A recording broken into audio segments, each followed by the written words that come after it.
Buenas, queridos alumnos. Vamos con el corte topográfico de esta semana. Este corte tiene una única novedad y es que aparece un granito.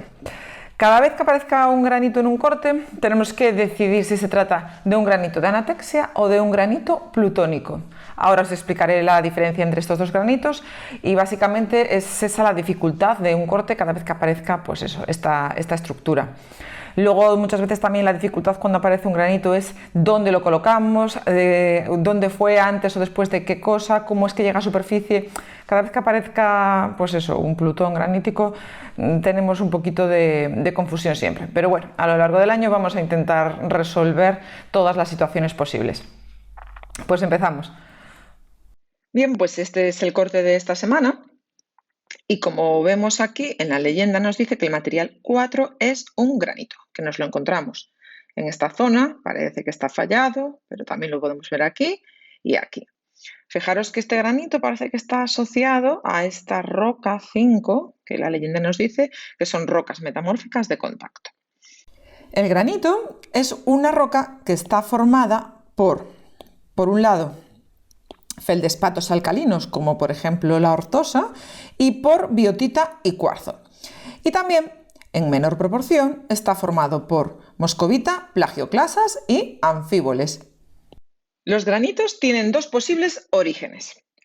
Por un lado, su origen puede ser plutónico. En este caso, proceden de la intrusión de rocas magmáticas ácidas.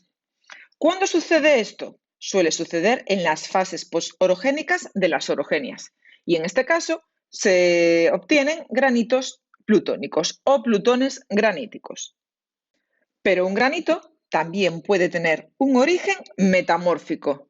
Se producen como el resultado extremo de un metamorfismo regional de alto grado. ¿Cuándo suceden este tipo de formaciones? Durante la fase sinorogénica de todas las orogenias.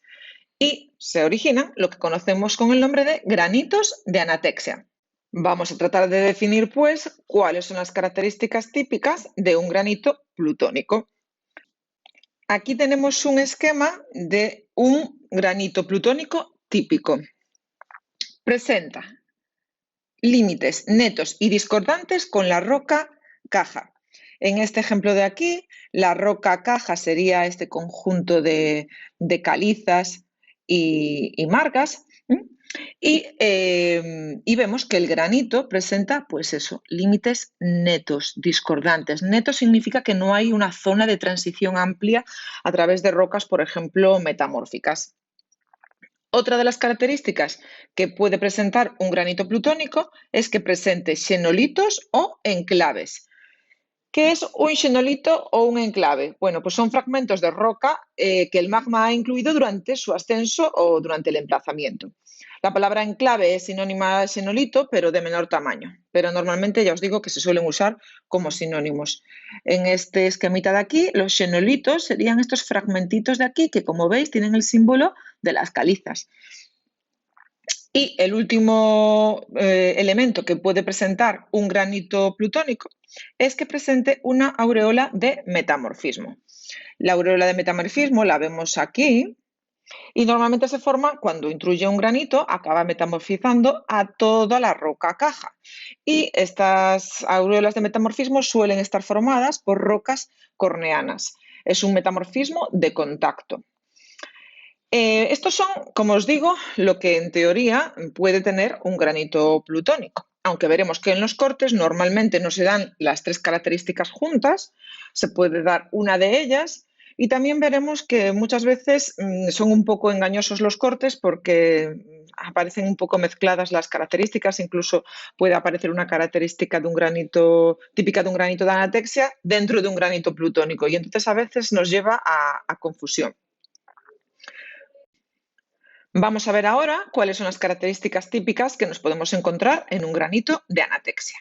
Aquí tenemos un esquema que representa este tipo de granitos y vemos que las rocas encajantes suelen ser de metamorfismo regional. Aquí vemos que están formadas estas rocas caja o encajantes por esquistos y gneisses. Otra de las características es que la zona de transición suele ser a través de una roca que se conoce con el nombre de migmatitas.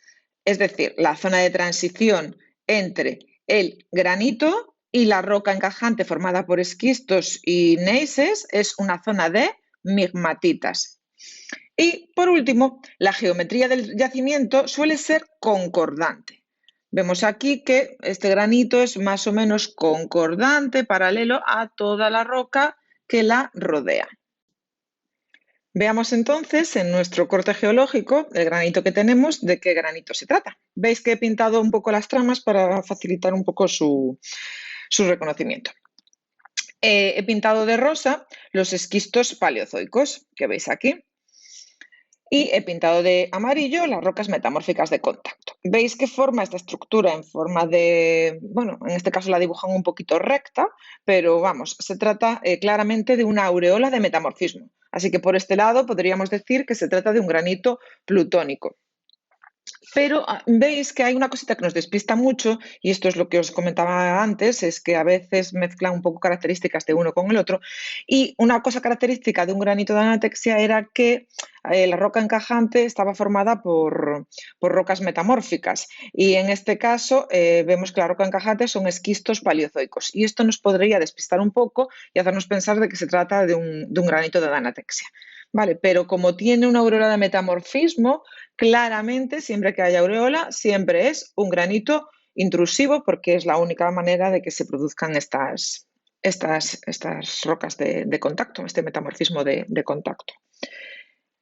Entonces, si tuviéramos que decir qué fue antes y qué fue después, evidentemente, para que se metamorfice parte de estos esquistos como consecuencia de la intrusión del granito y se forme esta aureola de metamorfismo, lo primero que tiene que suceder es la formación de los esquistos paleozoicos. Ya sabéis que como es una roca metamórfica, no podemos decir que se deposita, sino que se depositaron arcillas que por metamorfismo regional de medio grado se transforman en esquistos. Y una vez que ya tenemos la formación de los esquistos, es cuando intruye el granito y se produce la formación de la aureola de metamorfismo por metamorfización de los esquistos, que es la roca encajante.